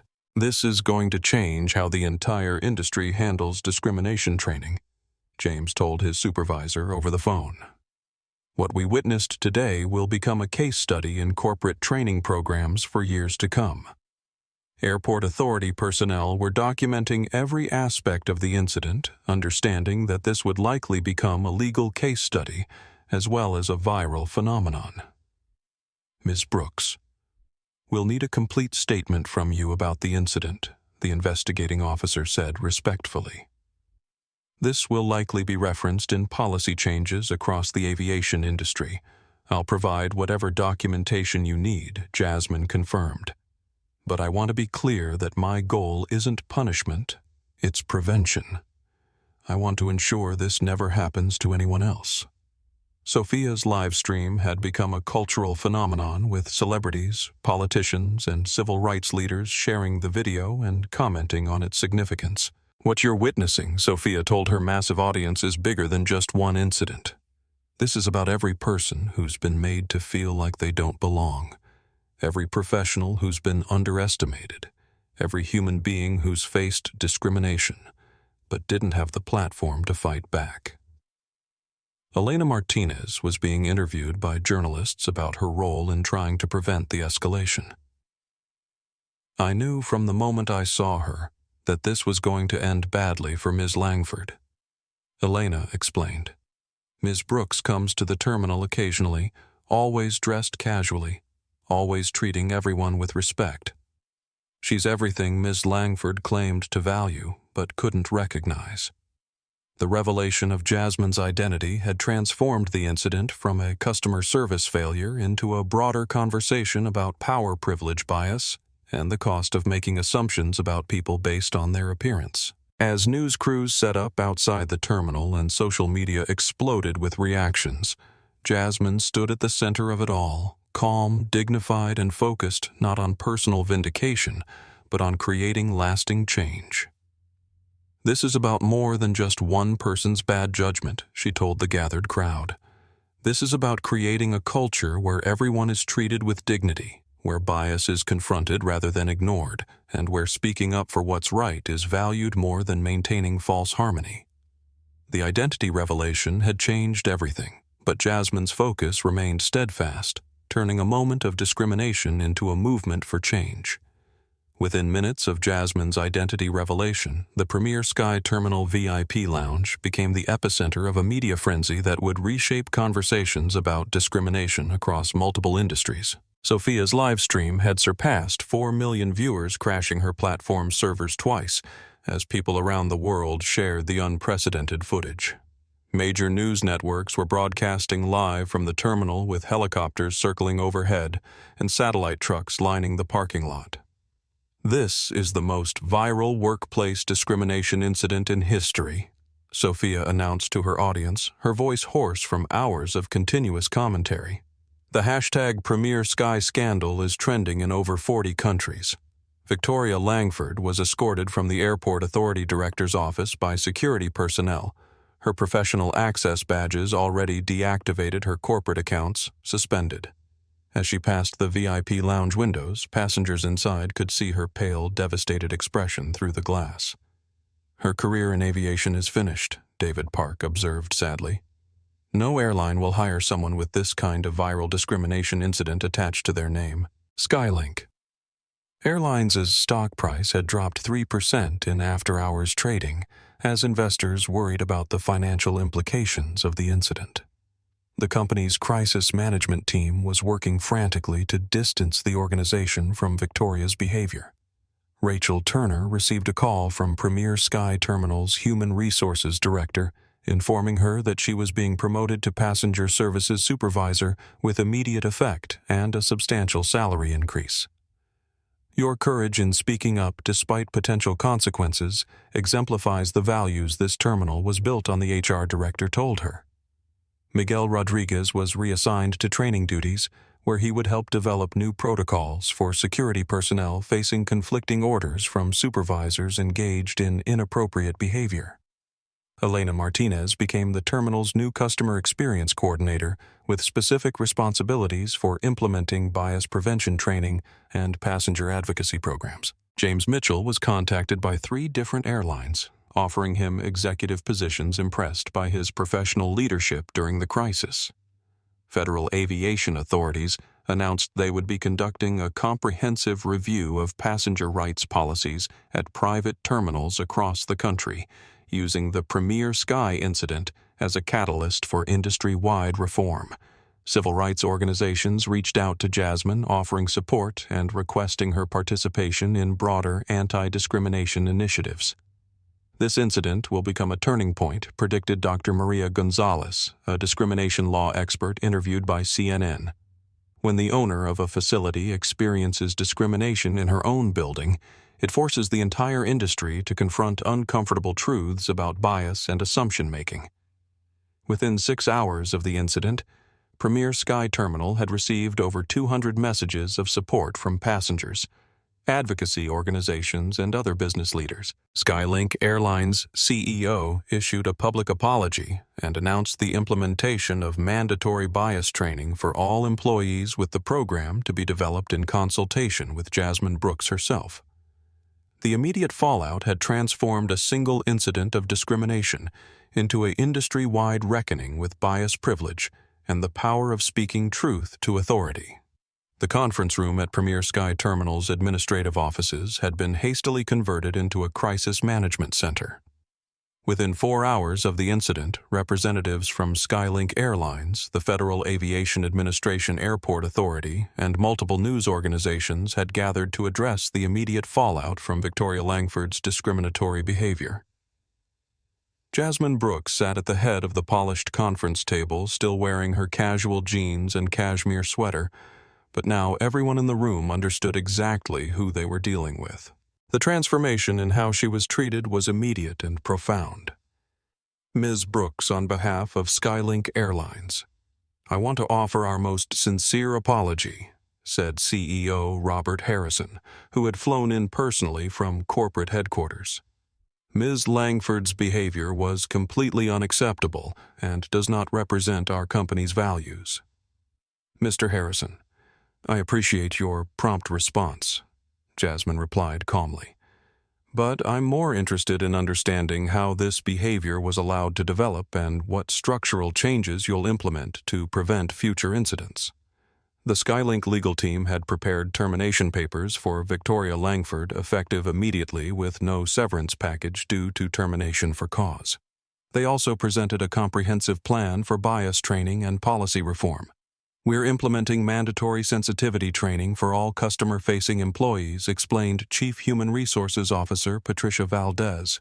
"Additionally, we're establishing an independent review board for discrimination complaints and creating clear escalation procedures for employees who witness inappropriate behavior." Rachel Turner was formally promoted to Passenger Services Supervisor with a 40% salary increase. Her courage in speaking up despite potential consequences had impressed both Premier Sky and Skylink leadership. "Rachel, your integrity under pressure exemplifies the kind of leadership we need throughout the aviation industry," Jasmine told her personally. "You risked your own job security to defend a stranger's dignity. That's true character." Miguel Rodriguez was reassigned to the newly created position of Security Ethics Coordinator, where he would develop training programs for security personnel facing similar conflicts between orders and ethics. "Miguel, you were placed in an impossible position," Jasmine acknowledged.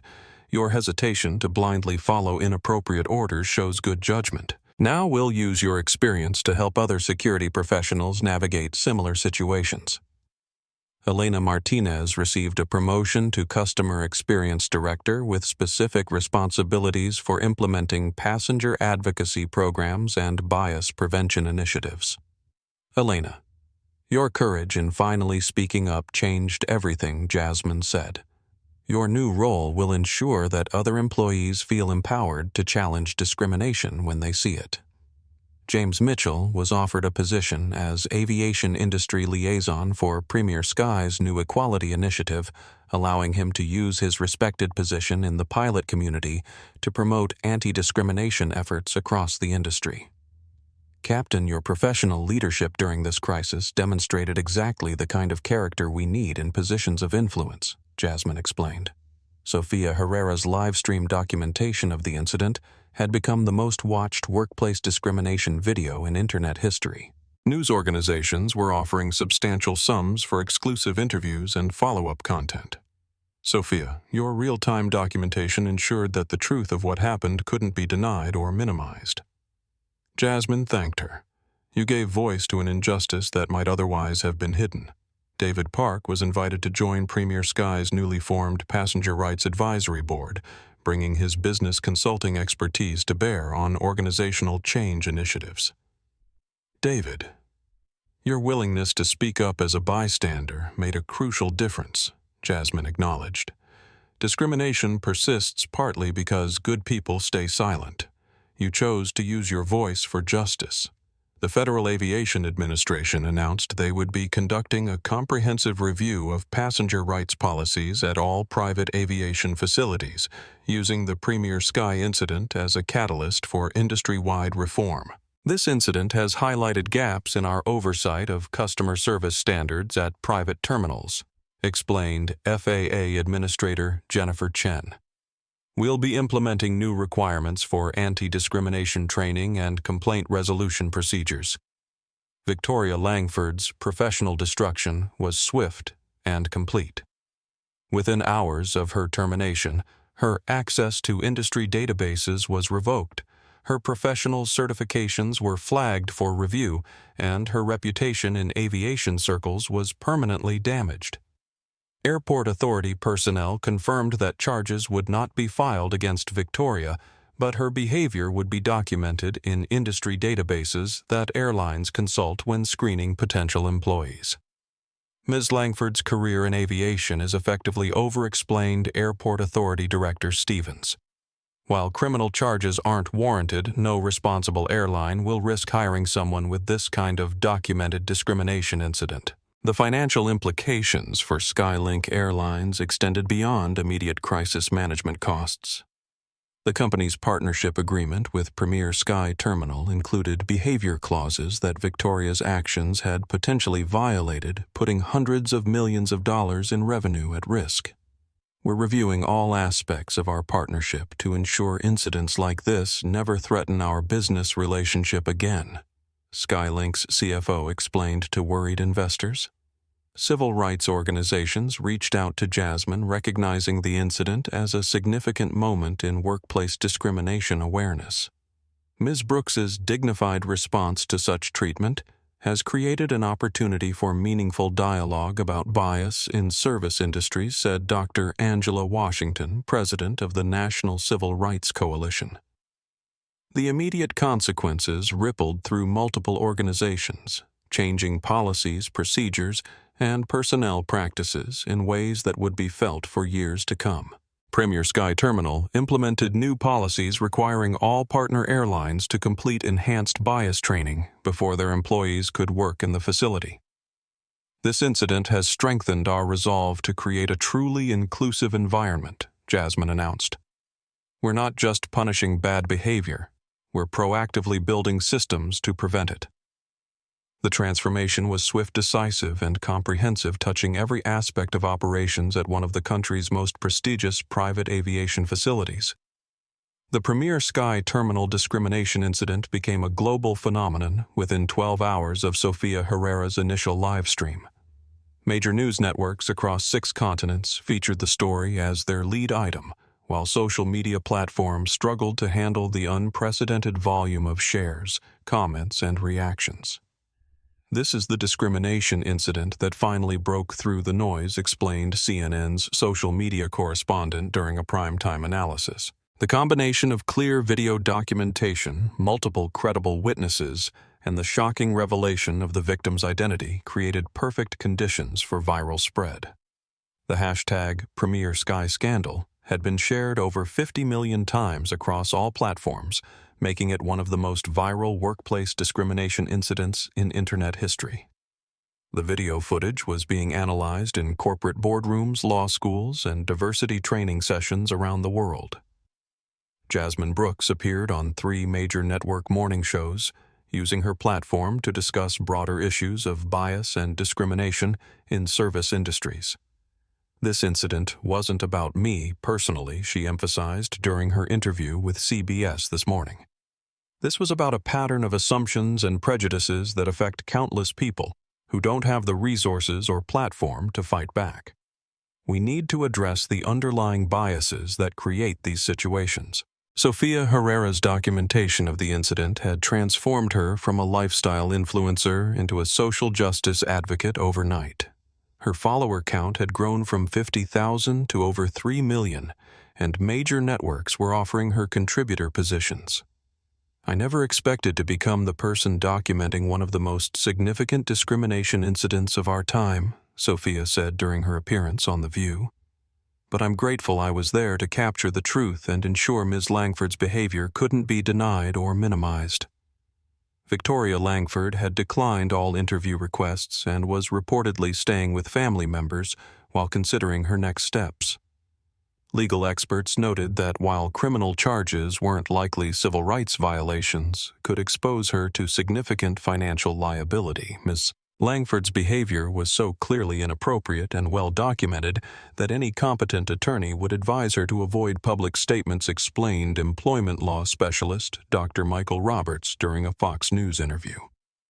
The incident had sparked conversations about discrimination in unexpected places. Corporate boardrooms were reviewing customer service policies, flight crews were discussing bias recognition, and service industry workers were sharing their own experiences with discriminatory treatment. What makes this case so powerful is the complete documentation and the undeniable nature of the discrimination, noted civil rights attorney Janet Martinez during an MSNBC panel discussion. There's no ambiguity, no room for alternative interpretation. The bias was explicit and recorded. International media coverage focused on the incident as an example of persistent racism in American business culture. BBC's analysis noted that the incident occurred despite decades of civil rights progress and anti-discrimination legislation. The Premier Sky incident demonstrates that discriminatory attitudes remain embedded in service industry culture, wrote Guardian columnist Dr. Sarah Thompson. The assumption that appearance determines legitimacy continues to affect how people of color are treated in professional settings. Social media responses ranged from outrage to analysis to calls for action. Celebrities, politicians, and civil rights leaders shared the video while calling for broader changes in how discrimination is addressed. "This is what bias looks like in 2024, tweeted former President Obama. Subtle prejudices that people carry often unconsciously that affect how they treat others. We all have work to do." The incident prompted discussions in unexpected venues. Business schools began incorporating the footage into case studies about customer service and crisis management. Diversity training companies reported increased demand for their services as organizations sought to prevent similar incidents. Every company in America is watching this and asking themselves whether their employees might behave similarly under pressure, explained organizational behavior expert Dr. Patricia Ruiz during a LinkedIn article that went viral. The Premier Sky incident has become a mirror for institutional bias.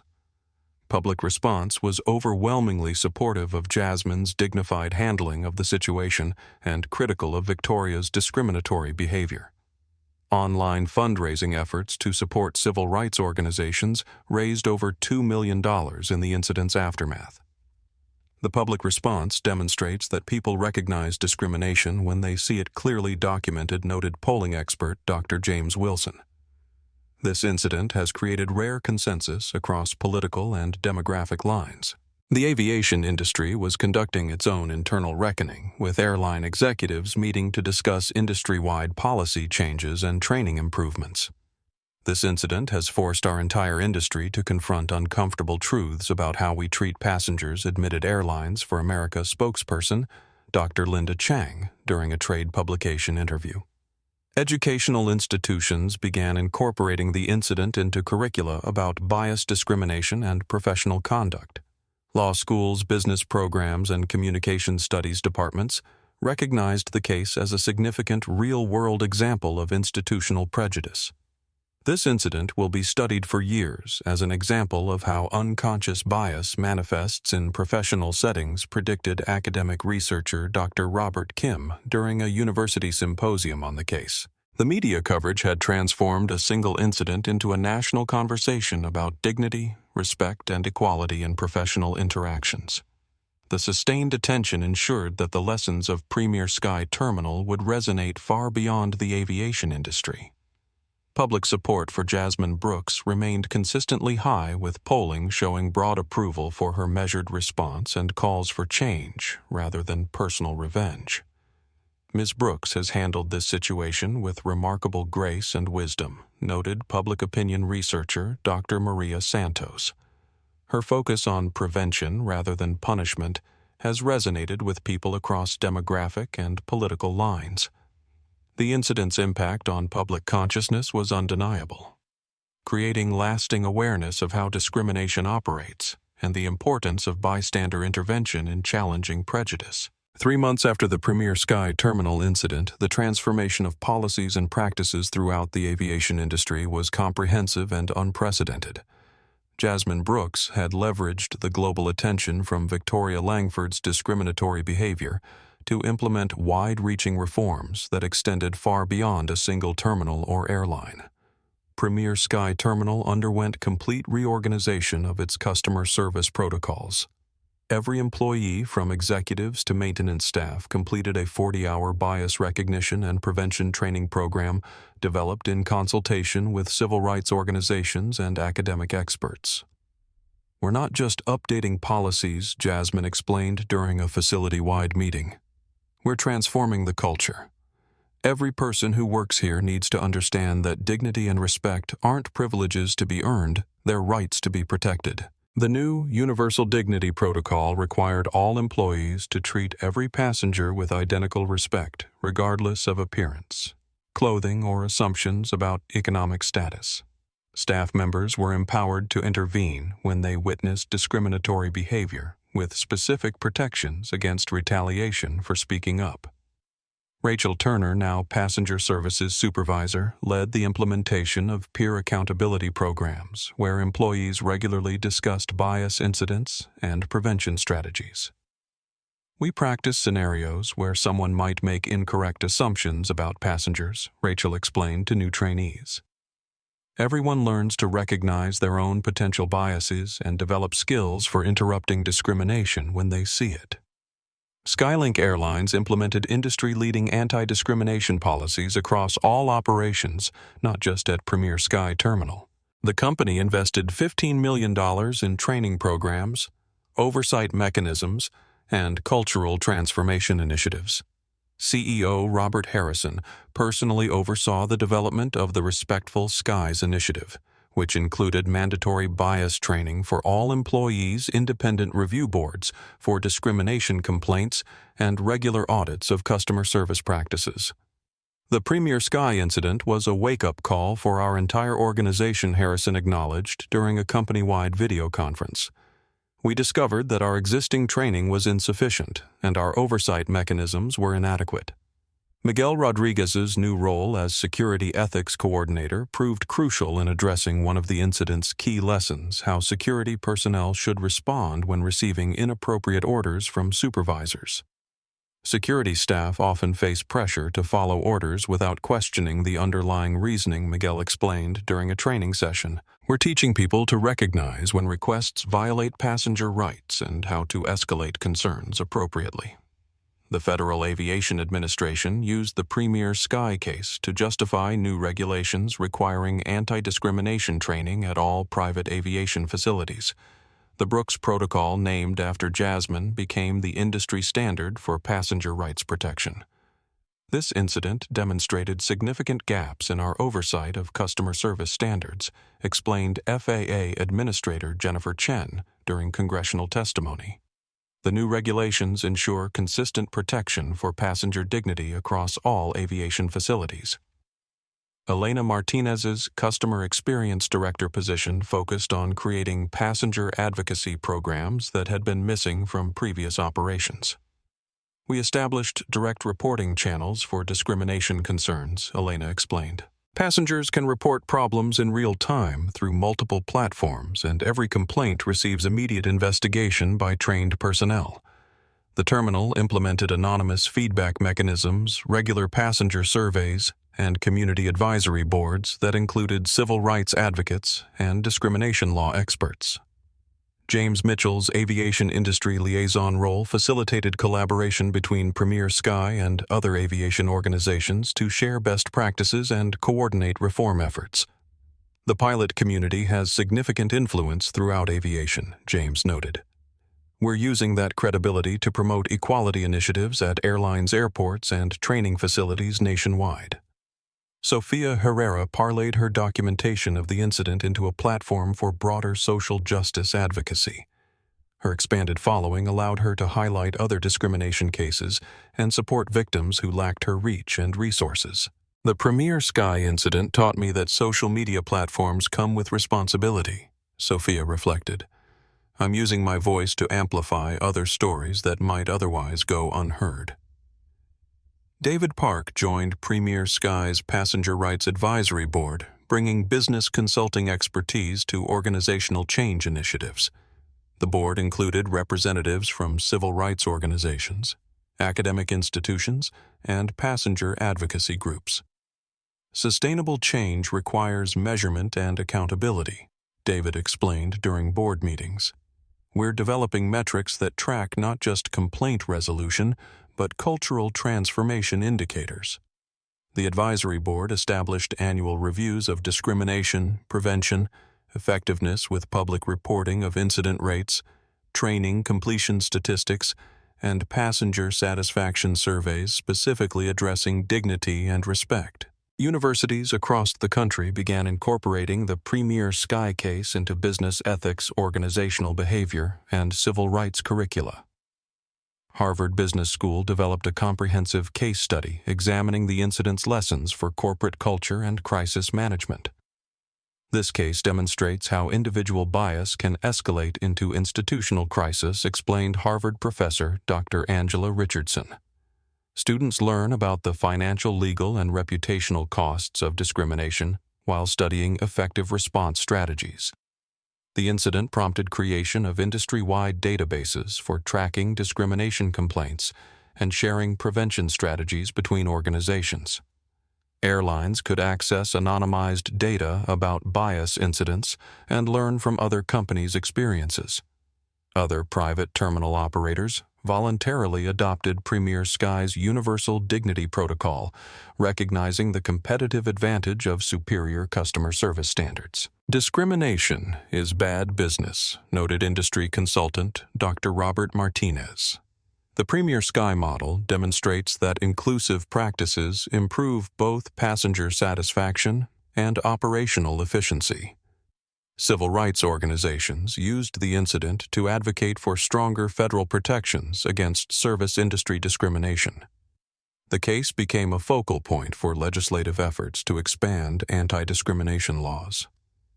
The Premier Sky incident illustrates why we need comprehensive federal standards for service industry equality, argued National Civil Rights Coalition President Dr. Angela Washington during congressional testimony. Training companies reported unprecedented demand for bias recognition programs following the incident.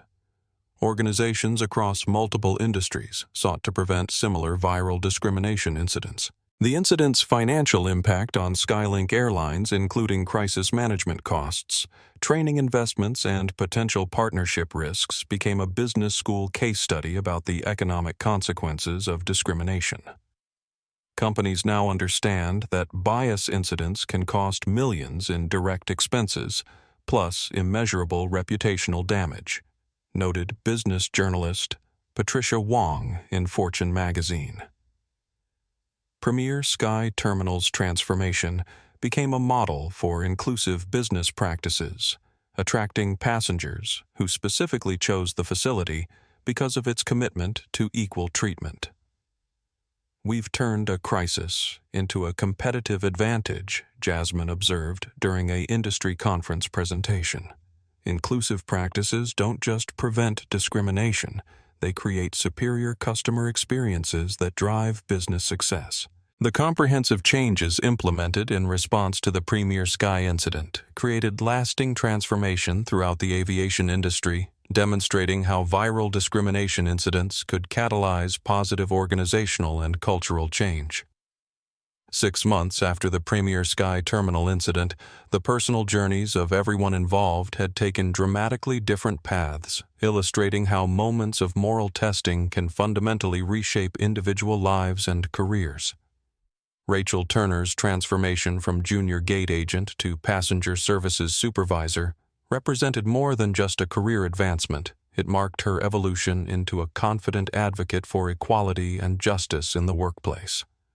I spent 2 years watching inappropriate behavior and staying silent because I was afraid of confrontation, Rachel reflected during a leadership development interview.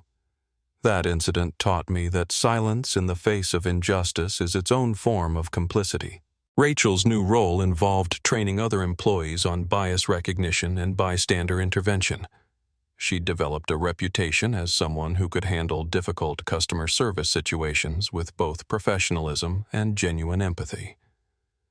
People come to work here now knowing they're joining an organization that actually lives its values, Rachel explained to new employees during orientation. We don't just talk about equality, we demonstrate it every single day. Miguel Rodriguez had found unexpected fulfillment in his role as security ethics coordinator. His experience of being caught between inappropriate orders and ethical conduct made him uniquely qualified to train other security personnel facing similar conflicts. I understand the pressure to follow orders without questioning, Miguel told trainees during ethics workshops. But I also learned that blind obedience can make you complicit in behaviors that violate your own moral standards. Miguel's training programs had been adopted by security companies nationwide, with his personal story serving as a powerful example of how individuals could choose integrity over hierarchy when facing ethical conflicts. My biggest regret is that I hesitated for so long before recognizing what was happening, Miguel admitted. But I've turned that regret into motivation to help other security professionals make better choices faster. Elena Martinez had discovered leadership capabilities she never knew she possessed. Her promotion to Customer Experience Director had revealed natural talents for organizational change and team building. I spent years being afraid to speak up because I worried about job security, Elena said during a professional development workshop. But staying silent when you witness injustice isn't security, it's cowardice, disguised as prudence. Elena's customer experience initiatives had become industry models, with other terminals sending representatives to study Premier Sky's passenger advocacy programs. The incident taught me that speaking truth to power doesn't destroy your career. It defines your character, Elena reflected. I wish I had found my voice sooner, but I'm grateful I found it when it mattered most. James Mitchell leveraged his respected position in the aviation community to promote equality initiatives throughout the industry. His captain status gave him credibility that opened doors for important conversations about bias and discrimination. Pilots are taught to speak up about safety issues, James explained during pilot association meetings. Discrimination in aviation is a safety issue. It creates hostile environments that compromise professional judgment and teamwork. James had become a sought-after speaker at aviation conferences, using his platform to discuss how individual integrity could drive institutional change. The incident reminded me that leadership isn't about rank or position, James noted. It's about moral courage in moments that test your character. Sofia Herrera's social media platform had evolved from lifestyle content to social justice advocacy, with her follower base growing to over 5 million people genuinely engaged in equality issues. Documenting that incident changed my understanding of platform responsibility, Sofia reflected during media interviews. When you have reach, you have obligation to use it for purposes beyond personal promotion. Sophia's content now featured stories of discrimination survivors, analysis of bias in various industries, and practical advice for bystanders witnessing injustice. She'd become a powerful voice for accountability and change. The Premier Sky incident taught me that real influence comes from amplifying other people's truth, not just promoting your own brand, Sophia explained to aspiring influencers during mentorship sessions. David Park had left his consulting firm to establish the Dignity in Service Institute, a nonprofit organization focused on eliminating discrimination in customer-facing industries. Business consulting gave me insights into organizational behavior, David explained during the Institute's launch event. But witnessing that incident made me realize I wanted to use those insights for social justice rather than just profit maximization. The Institute provided training consultation and support for companies seeking to create truly inclusive customer service cultures. The Premier Sky case taught me that discrimination isn't just morally wrong, it's operationally inefficient, David noted during corporate presentations. Organizations that eliminate bias create better customer experiences and stronger business results. Victoria Langford's transformation was perhaps the most dramatic and difficult. Her termination from Skylink had effectively ended her career in aviation, forcing her to confront the biases and assumptions that had guided her professional life. "I lost everything because I couldn't see past my own prejudices," Victoria admitted during a rare interview 6 months after the incident. "I destroyed my career, my reputation, and my financial security because I made assumptions about someone based on their appearance." Victoria had entered therapy and was working with a career counselor to explore opportunities outside aviation. She'd also begun volunteering with civil rights organizations, using her experience as a cautionary tale in discrimination training programs. "I can't undo what I did," Victoria acknowledged, "but I can be honest about how bias operated in my thinking and help other people recognize similar patterns in themselves." Her journey toward accountability and self-awareness was ongoing, marked by genuine remorse and determined effort to understand the prejudices that had shaped her behavior. Jasmine Brooks had become an internationally recognized voice for equality in business, but she remained focused on practical implementation rather than public attention. "The incident reminded me why I built Premier Sky in the first place," Jasmine reflected during business leadership conferences. "Excellence in service means treating every customer with identical dignity, regardless of assumptions about their background or status." Jasmine's leadership during and after the crisis had earned recognition from business organizations, civil rights groups, and academic institutions. But she consistently redirected attention toward the broader issues of bias and discrimination. "Personal recognition is gratifying, but institutional change is the goal," Jasmine emphasized. "The real measure of success will be whether incidents like this become impossible rather than viral." The personal transformations of everyone involved in the Premier Sky incident demonstrated how moments of moral testing could catalyze profound individual growth, career redirection, and deepened commitment to justice and equality. Their collective journey from a single discrimination incident to lasting personal and professional change illustrated the power of individual integrity to drive broader social transformation. 3 months after the incident that changed everything, Jasmine Brooks returned to Premier Sky Terminal for what had become a monthly visit, not as the absent owner checking on operations, but as a passenger traveling on business. She walked through the main doors wearing the same style of casual clothes that had triggered Victoria Langford's discriminatory assumptions: dark jeans, a cream cashmere sweater, simple black flats. But everything else had transformed. The lobby displayed a wall of dignity-framed testimonials from passengers praising the respectful treatment they'd received. Photos showed staff members from diverse backgrounds working together, smiling genuinely as they assisted travelers from every walk of life. At the VIP check-in counter where the confrontation had occurred, Rachel Turner greeted arriving passengers with warm professionalism. She looked up as Jasmine approached, her face lighting up with genuine pleasure. "Good morning, Ms. Brooks," Rachel said warmly. "Everything is ready for your flight to Chicago." But as Jasmine moved through the terminal, something caught her attention. A young black girl, maybe 10 years old, walked confidently through the VIP lounge with her parents pointing excitedly at departure boards and asking questions about different aircraft. The girl paused at the wall of dignity, reading the testimonials with careful concentration. Her finger traced the letters of a quote from Jasmine's interview. "Dignity and respect aren't privileges to be earned. They're rights to be protected." Her mother noticed Jasmine watching and approached respectfully. "Excuse me, but you look familiar. Are you—" "I'm Jasmine," she replied simply. The woman's eyes filled with tears. "Thank you," she whispered, "for not backing down, for showing my daughter that she belongs wherever she chooses to be, for proving that grace is stronger than ignorance." The little girl looked up at Jasmine with bright, curious eyes. "My mom says you own this place?" "I do," Jasmine confirmed, kneeling to meet the girl at eye level. "But it belongs to everyone who walks through those doors, including you." "I want to be a pilot someday," the girl announced with absolute confidence.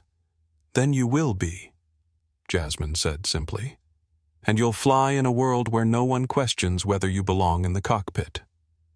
As Jasmine boarded her flight, she reflected on what had truly changed. Not just policies and procedures, not just training programs and oversight committees, but something more fundamental. The simple understanding that dignity was not negotiable, that respect was not conditional, that belonging was not determined by appearance or assumption. The seat she'd fought for wasn't just hers anymore. It was every passenger's who came after her, every traveler who would never face the discrimination she'd experienced, every person who could now move through the world with one less barrier to dignity. The aircraft lifted off, carrying Jasmine toward her next destination, but the legacy of that morning remained grounded in something permanent, the knowledge that quiet strength, patient courage, and unwavering dignity could change not just policies, but hearts. Sometimes transformation doesn't announce itself with fanfare. Sometimes it whispers through the confident footsteps of a young girl who knows she belongs wherever she chooses to walk. Thank you for watching this powerful story of courage, dignity, and change. If this video moved you, please hit that like button and share it with someone who needs to hear this message. Stories like these remind us that one person's quiet strength can transform an entire industry. Subscribe to our channel for more inspiring stories about people who stood up for what's right even when it wasn't easy. Your support helps us continue bringing you real stories that matter. Stories that show how dignity and respect can triumph over prejudice and bias. Have you ever witnessed discrimination or had to find your voice in a difficult situation? Share your thoughts in the comments below. Let's keep this important conversation going and support each other in creating a world where everyone is treated with the respect they deserve. Remember, change starts with each of us choosing to speak up when we see injustice. Be the voice that refuses to stay silent. Be the person who stands for what's right. Together, we can make sure stories like Jasmine's inspire action, not just admiration.